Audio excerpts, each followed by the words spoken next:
telling us to enjoy it while they're young. But our days are filled with chaos and stress and cooking and endless laundry piles. Where's the time to enjoy anything? Yeah, that's what I always thought too. There's so much I have to do. When do I find time for peace and joy and happiness when I barely have time to sleep? Mama, it's time for a shift. You can be a happy mom. Yeah, it's possible. If I can, you can. Trust me. I've been a mess. I've been depressed. I've been overwhelmed. I've been to the bottom of the pits. And I've risen. I've grown. I've bloomed. And it all started when I realized I didn't have to anything. I get to. It is my privilege and my honor and my divine responsibility to be the queen of my home. It's not a burden. I'm not the janitor and the lunch lady. I'm in charge. I'm the ruler. I'm the chaos coordinator. I'm the calm in the storm. I don't have to anything. I get to. And so do you. So let's rise, mamas. Adjust your crown. Accept your responsibility. And change the effing world. It's all in the way you choose to see it. You're listening to I Get To, the podcast with Brittany Clarkson. That's me.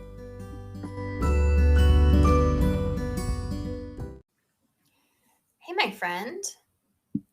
Today's chat,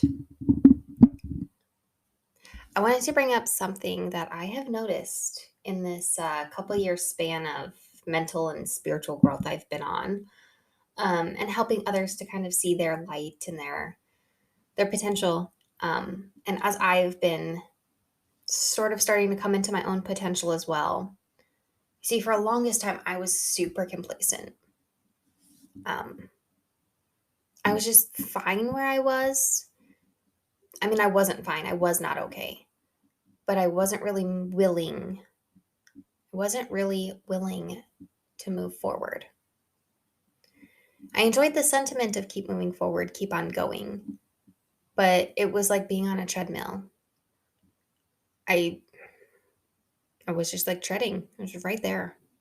Wasn't really getting anywhere. And then when I started to get serious about like fixing my mental health and getting my home in order, just to quit being this perpetual hot mess that I was, when I started to get serious about that, it was a lot of ups and downs. And I've noticed this with some other people too, that you take one step forward and two steps back. You really aren't. Sometimes it's two steps forward, one step back, maybe. Maybe you are kind of moving forward, but you keep backsliding a little bit. That's okay, because that's still moving forward. What I'm talking about is the people who are taking a step and then reverting immediately. What's going on? Why are we doing that? So here's what I think is happening. I think we are carrying a fear of moving forward. It's the fear of success. It's the fear of change. I think we're really sick of being in that hot mess mentality. But at the same time, we don't know who we are. We're lacking identity. And so if we came out of that hot mess, who are we? If you're not running late, if you're not constantly a mess, if you're not just barely getting by, then who are you? Is that what our struggle is here? That you see this light at the end of the tunnel and you get afraid of what you might see in yourself when you get there? Is it just that we have so much unresolved childhood traumas that we're afraid to confront those?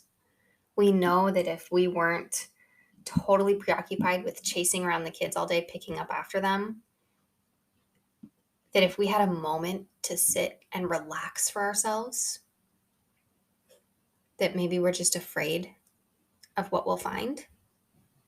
I've noticed it in myself, and I've noticed it a lot in my dad too. I think this is my dad's problem. Um, See, my dad is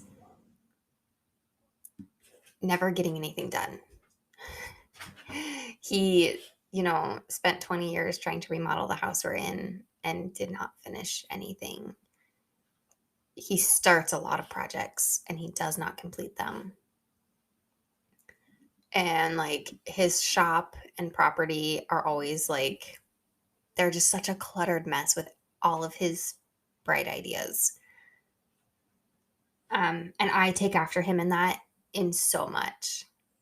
The the starting and stopping and the perpetual clutter are all things that I really try to consciously fight against in my life. Um, but I've noticed that he'll kind of get on this kick of starting to like clean up his property and then he'll stop and he'll, like go have a drink with the buddies. And I'm like, why is he stopping when he could just keep going? It's so simple. And I realized that I do the same thing. I start to declutter my house and then I'll stop and I'll like binge watch Netflix for like 3 or 4 days, like a whole season, and just get nothing done. And everything will like revert back to being a mess like it was before. So I do it too, absolutely. I'm not attacking my dad on this, of course, but it's not like he listens. Um, but anyways, not that I would. I would never publicly slander my father. Okay, sorry, my kid's got the TV on super loud in the other room, and I cannot focus anymore. But I totally did the same thing when I was decluttering my home. Is that I'd get like one room done, and I would notice when I did the kitchen. I really noticed it when I did the kitchen, and it made my life so much easier. Like it took so much time off my plate because my kitchen was not only decluttered, but then I went through and cleaned it. Like my kitchen is never clean. There's always crap all over the place. Like not literal crap. I clean that up right away. Pets potty training. Literally there's not crap everywhere. But there's piles of mail and just things that get collected. And then you have dishes and then you have pots and pans and then you have a fridge that's packed with who knows what kind of food. I mean, what a blessing is it to have to clean out your fridge all the time? An abundance of food, so much so that it rots in the back of the fridge. There's just stuff everywhere. It's not a calm place to be. It's not a fun place to be. And I already don't like to cook. So, I mean, the kitchen sucks for me when it's a mess like that. And I went through and I thoroughly like decluttered. I got rid of so many dishes, made so much space because there wasn't even space in my cabinets. When you looked at my cabinets, if everything was clean, it didn't fit in there. Decluttering my kitchen really changed like the whole vibe in the house. And here's what happened is that kitchen was so decluttered and clean, there was not a single thing to do in the kitchen. So I would walk in there and yeah, it feels good to be in a clean space, but also like emotionally, it sent up like red flags for me, like new red flags, not the old anxious, cluttered red flags that are like, whoa, this place is unsafe. It's a mess. There's so much to do. It sent up a new red flag of like, there's nothing to do in here. I get to do whatever I want now. Like I don't have to be in the kitchen. If I'm going to be in the kitchen, I could be cooking or baking. And it was like a terrifying kind of experience to have that freedom. And I don't hear a lot of people talk about this. I hear a lot of people talk about how wonderful the freedom is, how great it is to declutter. But I don't hear a lot of people talking about what happens when you do start to get your life together, when you're emerging from that hot mess mentality and everything feels new and it's terrifying. How do we get through that to the other side? And honestly, I wish I had more advice for you on that. On like a step by step how to just guaranteed follow these 3 things and you'll overcome your fear of success, but it's really not that simple. What I'm here to do is make you aware that you're carrying this fear of freedom Um, this fear of success, this fear of finding out who you are, this fear of having free time. I'm here to make you aware of that so that you can pay attention to yourself and mindfully move forward. My best advice is to grab a journal. I mean, if you really want to push yourself, grab a brand new spiral notebook. Something that doesn't already have written in it, something that's just fresh slate.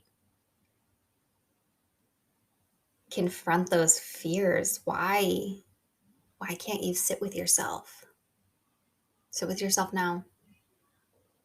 Even if you're not already right up against that new change right now, even if you've already backslid, confront it. Why are you afraid to get better? Why do you keep going back? Do you keep going back on purpose? Or do you keep going back because you don't have new habits to support you? Are you going back because you're scared? Or are you going back because you just don't know anything different? See, I was always afraid. It was definitely fear that would come up in me when getting my house cleaned. I was definitely a fear based, like walking into a clean room. It's great that it's clean. It's awesome, but I don't know what to do in here. I don't know who I am in here anymore. Who am I in the kitchen when the kitchen's not a mess? Because I'm not a cooker. I'm not a baker. Like, cooker's not a word. Chef. I'm not a cook. I'm not a chef. I'm not a baker. I'm not an artisan in the kitchen. Like, I don't know what I'm doing in there. Um, like basically all I do in there is clean. And when there's nothing to clean, what do I do when I walk in there? I'm lost. I just walk in and I have this moment where I feel like a sim who's at all their, on Sims when you give them a bunch of tasks and they go to do it and then you delete them all and suddenly they're just like, I don't know what I'm supposed to do. That was me walking into my clean decluttered kitchen. Which, full transparency, my kitchen is not fully clean and decluttered at this moment in time. That is on my to-do list. It's basically my to-do list. That's the entire to-do list. Fold laundry and reset that kitchen. Um, but one thing I did notice is when I was working on overcoming my mental health struggles, when I was trying really hard to get out of depression, that was a different issue for me. Because I was never afraid to not be depressed. I mean, wow. I did have depression and anxiety. So what would that have been like? My mind just kind of blew imagining what it would be like to be depressed and sad all the time, but then have an anxiety of who are you if you're not depressed and sad all the time? That's a vicious cycle. That's nasty. I hope none of my listeners are going through that because ow, that hurts my heart to think about. To just be in such a vicious cycle of I'm so sad, but I have to stay here because I don't know who I am if I'm not sad. If you need to talk to someone about that, talk to someone about that. Like, oof, that's trauma. Um, but what it was for me, snapping back to reality here, what it was for me with depression wasn't a fear of getting better. It was a total lack of knowledge on how to keep from falling back in that hole. So, like, imagine depression is a pit. That's just really what it is. It's a pit. Depression is a pit. And I would climb myself out of it. And then it's like, I didn't know what to do except to slowly climb back in. And I wouldn't realize I was climbing back in until I was down. And it was like, oh, I went backwards again. I'm back down here. I didn't mean to do that. Let's climb back out. It wasn't climb out of the pit and then get totally afraid of the outside world and go back in on purpose. That wasn't what I was doing. But I can totally speak to both sides of this here, because that's what I was doing with my outside world. When my outside world was a mess, I would get terrified of having it clean. But when my inside world is a mess, I didn't want that. I really wanted to get rid of that because it was terrifying to be in that inside mess. Um, the outside world had to be better than what was on the inside at that time. I didn't think this episode was going here. Wow. Okay, this is what happens when I speak from the heart and don't go off an outline. So, what it was for me with depression was that all my habits led to depression. My habits were all known signs and symptoms of depression. Things like going multiple days without a shower, things like not brushing your teeth, things like sleeping all day, things like just having no motivation to do anything productive at all. This was all just things like just eating junk food, things that were not nourishing to your body. Um, those were all my habits. That's what I was doing every day, whether I was depressed or not. So every time I came out of a depressive episode, all my habits just kind of led me into another one. Like I was just habitually prepared to be depressed. And that's what happened is I would keep going in these cycles, in and out, in and out, in and out, getting so depressed I wanted to end my life, and then turning around the next day and everything is fine. And then it happens again and again and again. Um, you know, every few weeks, few months. So it's been cool to go 2 years now without a single depressive episode. I've had bad days, and I can tell you it is fantastic to have a bad day when your bad days used to last for weeks and months at a time and you had no will to live. Like, it's so great to have a bad day and realize, like, wow, today sucks, but it's only today. It's not forever. And then you can, like, pull yourself out of it. Like, guys, if you have been mentally healthy all your life and you have never struggled with depression, you don't understand how blessed and privileged you are to like not understand what depression feels like. It blows my mind that there are people who have never struggled with depression and anxiety in the ways that I have, like, and in the ways that I know so many people listening today have. Like, if there's someone in your life who just doesn't understand your depression, please kindly, just so kindly, make sure that they're aware of what a blessing that is to them. Like, do you understand? Like, mental health is such a big deal.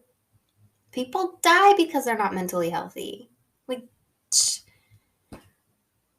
people die over dumb little things because their mental health is so crappy. And there's people walking around who they can't even relate. Like, they get a little bit sad for a little while. And they think that's what depression is, and it's not. And I pray that those people never have to experience it. But at the same time, like, I hope that they are every day grateful that they don't have to experience that they don't understand what depression feels like. Because I know a lot of people, especially like a lot of people listening to me, I'm sure. I'm going to put this out there because from the people I've talked to, it seems like quite a pattern that like one of you is depressed or one of you has mental issues and the other one just doesn't understand what that's like. And I don't know, maybe I need to do an episode on that because it can be really hard to support someone through depression when you have no idea what that feels like. And like your brain only understands like sad. And they're like, well, how can I make you happy again? And they don't understand that it's just this total spiritual and mental imbalance that is like, it's so hard to get out of. So, I mean, shoot me some ideas in that realm. Email me, hello@brittanyclarkson.com, or get in my DMs at Britt Clarkson on Instagram. I would love to have some chats about this. Like, how can husbands who don't understand mental illness come in and support wives who do suffer from this? Um, what are like the best things they can do? Because I know husbands are always asking, like, I don't know what to do. How can I help you? How can I make you happy? But it's like, make me happy isn't the option. But I do need support and I don't know how to ask for it. Let's do an episode on that. Let me know. Let me know things for that. Okay. This wasn't meant to turn into a big mental health episode. I guess that's what's on my heart and my mind right now. It must be what somebody listening needed to hear. That's the way I see it. I go into this and I say, my little prayers beforehand. Please let me say what someone needs to say, or let me say what someone needs to hear. So I don't get upset about the segues. I don't get, like, sorry, I got distracted there. Nope. Whatever I said is because someone needed to hear it. Someone listening. So I hope you got exactly what you needed out of this one. Let's reel it back in. I was talking about your fear of success, fear of moving forward, fear of healing. Who are you when you're not a mess? Whether it's mentally or spiritually, or in the physical realm of your home and your schedule and your car. Who are you if things are clean and tidy and you have plenty of time? Let's journal through that, work through it, get grounded in your identity. Who are you? Who do you want to be? Who is your next level better self? um because if you're in that hot mess zone of living right now, where your kitchen's always a disaster, you are always way behind on laundry, like no clean underwear behind. Full transparency, I have like 6 baskets of laundry that need to be folded right now. And I don't have 6 baskets, I only own 2 baskets. Um, it's just piled in my bedroom. But it's laundry that needs to be folded. So I remind myself, it's clean. If I need clothes, they are there. Don't stress. It's cool. It's chill. Happens to everybody. So I've been washing laundry but not folding it. Full transparency there. But if you are living in that just kitchen's a mess, behind on laundry, don't even know the last time I vacuumed, don't even ask me about don't ask me to look at a light switch because they're probably not white like they're supposed to be. That kind of, just everything is a mess and I feel like I'm a mess. I'm always behind, running late because I don't know where any of the kids' shoes are, and my car is a mess and it's probably nearly empty on gas because I can't remember to go fill it up. If that's currently you, it's totally normal to feel entirely overwhelmed and to just want to hide from everything and not fix it. Let me tell you that. That's normal. And you might have to stay in that yuckiness for a while until you're just absolutely sick of it and you reach your breaking point of needing change so bad that nothing will stop you. But I want you, if that's you there right now, even wherever you are right now, if you're just not where you want to be. Because I'm not in my biggest, hottest mess of a life right now, but I'm not quite where I want to be right now. As I told you, I have a mountain of laundry to fold. I need to clean under my sink today. Turns out we have mice. We had mice under the sink. So I got to take care of that nasty mess. Full transparency. But if that's you, you're just not where you want to be right now, take some time. Journal it out, think it out, sit outside, Pay attention to nature. Just listen and be still. And let yourself reflect on, who do you want to be? What do you want your life to look like?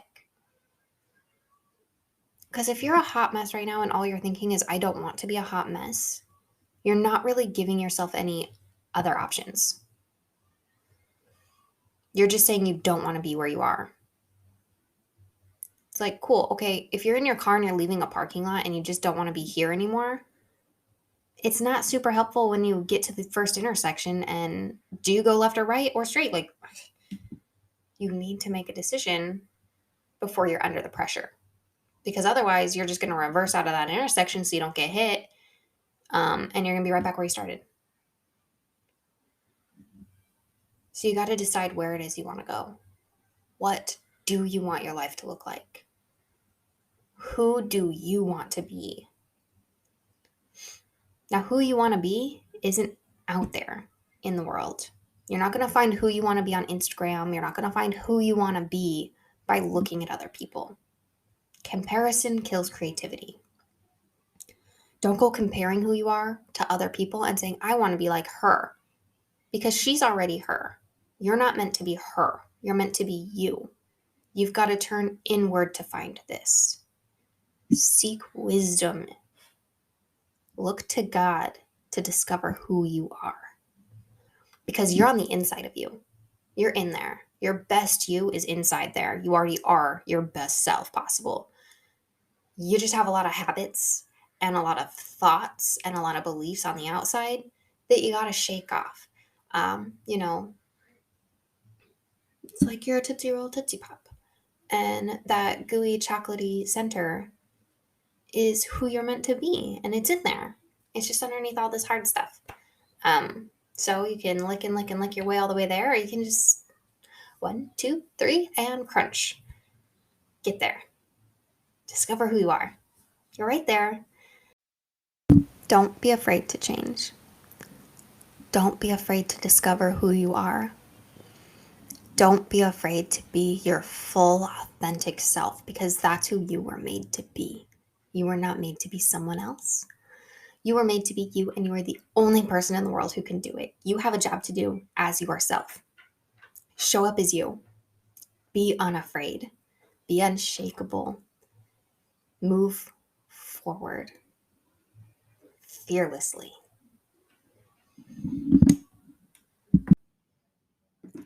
Hey, Mama.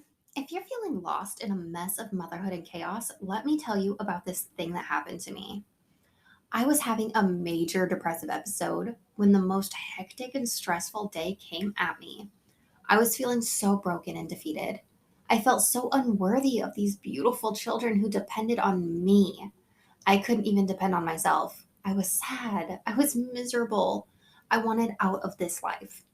Then it dawned on me in this spiritual kismet kind of way. I have all the tools I need to make my life better. I know how to do it.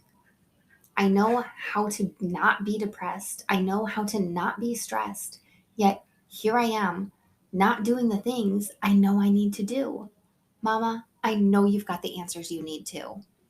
But just in case you're having a hard time finding them, I put together the Happy Mom Brain Workbook so you can learn this process that I used for internal healing just the same way that I did it. This is what helped me learn to be a happy mom, and I'm so honored to share it with you. The Happy Mom Brain is available at BrittanyClarkson.com, or just follow the link on the top of the page.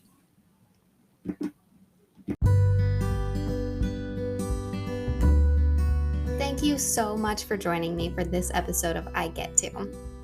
It really does mean the world to me to have you here. But are you ready to take this a step farther? Check the description below this episode and grab the Happy Mom Mindset mini guide. It's totally free to you, and it's not just for moms, by the way. Then hop onto Instagram. Let me know what you thought about this episode. Share your screenshot, tag me, Britt Clarkson.